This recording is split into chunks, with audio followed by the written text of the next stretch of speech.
Assalamualaikum warahmatullahi wabarakatuh. Nama saya Nadia Nuril Arifah. Saya dari 2B3 Teknik Informatika, Universitas Muhammadiyah Sidoarjo. NIM saya 1510802000155. Di sini saya akan menjawab 3 soal yang melengkapi soal UAS ISBD, yaitu pengaruh timbal balik antara lingkungan alam atau biasa disebut dengan sistem alam dan sosial budaya. Nah, saya akan menjelaskan latar belakangnya sedikit. Dari studi alam, studi lingkungannya sendiri adalah suatu studi tentang gejala dan masalah kehidupan manusia yang ditinjau antar hubungan dengan lingkungannya.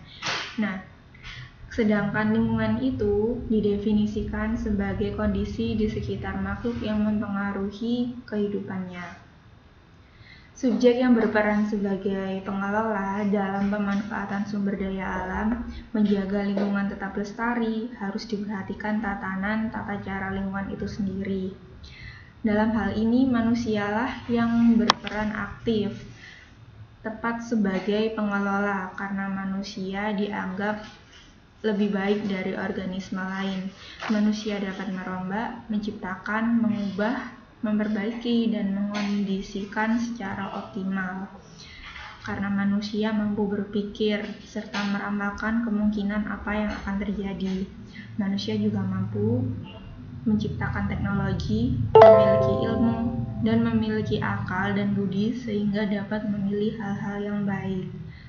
Manusia adalah suatu pandangan yang menempatkan sebagai pusat titik koordinat di sistem alam semesta. Nah, sedangkan alam sendiri adalah hanya sebagai perantara. Alam hanya sebagai objek, alat, dan sarana bagi pemenuhan kebutuhan manusia.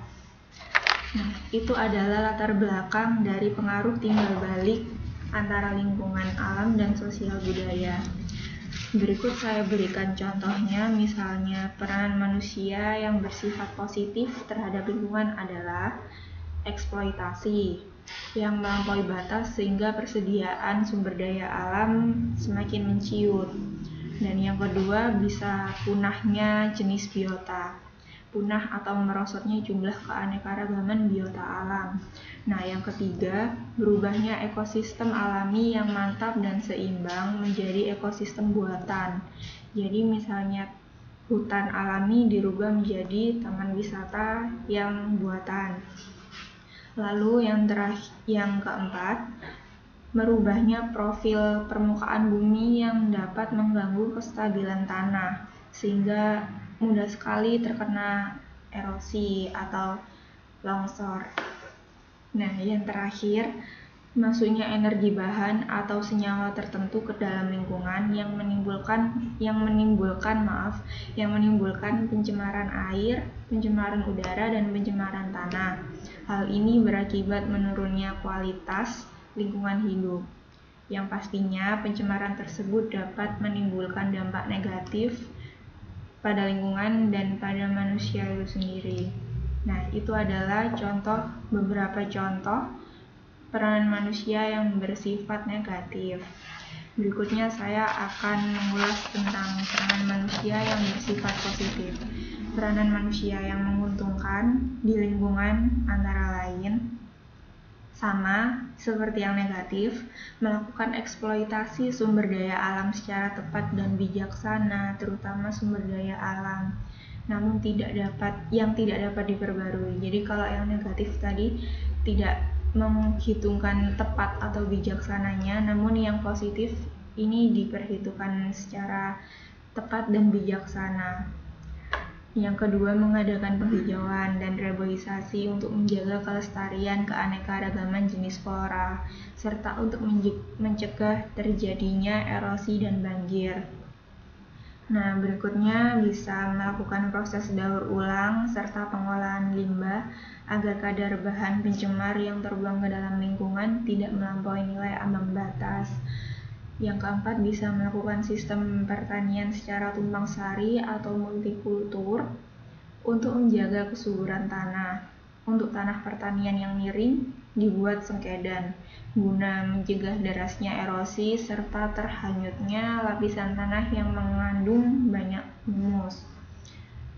yang terakhir, contoh peranan manusia yang menguntungkan itu membuat peraturan, organisasi atau undang-undang untuk melindungi lingkungan dan keanekaragaman jenis makhluk hidup.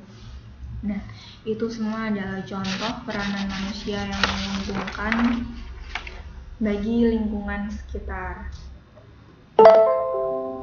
Nah, itu semuanya adalah pengaruh timbal balik antara lingkungan alam dan sosial budaya. Meskipun yang negatif sama positif banyak yang negatifnya, diharapkan kita mampu menerapkan sistem yang positif. Misalnya kita dapat menanam tumbuhan hijau di sekitar, menerapkan di lingkungan agar tidak menebang pohon sembarangan atau membuang sampah sembarangan. Jadi kita harus sayang sama lingkungan. Nah, cukup selesai presentasi saya. Mohon maaf apabila ada salah kata atau ucapan atau tindakan saya. Saya ucapkan terima kasih. Assalamualaikum warahmatullahi wabarakatuh.